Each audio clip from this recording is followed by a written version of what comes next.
One of the biggest problems with my Toyota Corolla is that it's really boring to drive and it stinks inside. So in order to remedy this, today I'm going to show you how to chop the top off of your Corolla. So I'm going to be chopping off the B pillar over here as well as the C pillar and removing the back glass. Now the back glass is held onto the body by a urethane sealant. So I'm going to use a knife here and I'm just going to cut along the perimeter of the glass all the way around.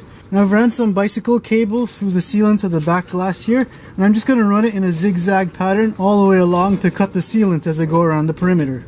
Now that the back glass is free from the body, I can pick it up and remove it from the vehicle. Now as you can already tell, I've got the interior stripped out, and that will help with cutting the B pillars as well as the C pillars so there's no trim in the way. Now the top here, you're going to want to disconnect your dome light wiring and anything that runs on top of the roof. Now up at the top here, we have this beam that reinforces the windshield, so you're going to want to keep that, and when you make your cut along the roof, you're going to cut behind that and then around here. Now you're going to want to remove any trim along the outside that's going to bother your cut.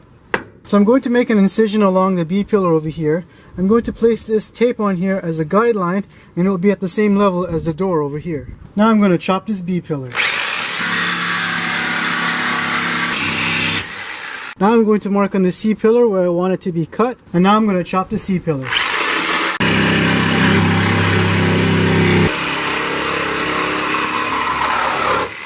Now I'm going to lay out some tape on the top of the roof where I'm going to make my cut. And now I'm going to make my cut along the roof.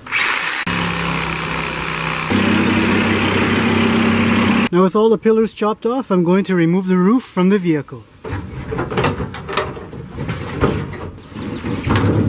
And that's pretty much what a topless Corolla looks like. Now also as a bonus, I've got myself a free table where I can put my tools or my parts on.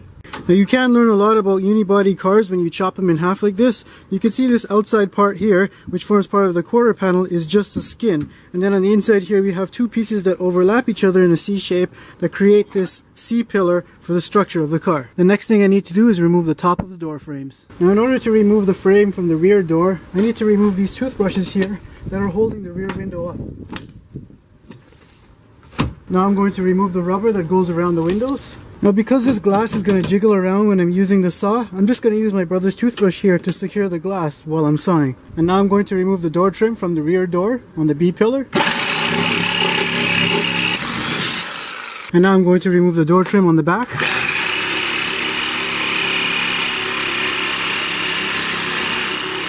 Crap, I think I cut my brother's toothbrush in half. Shoot. And now I'm going to cut the C pillar door frame.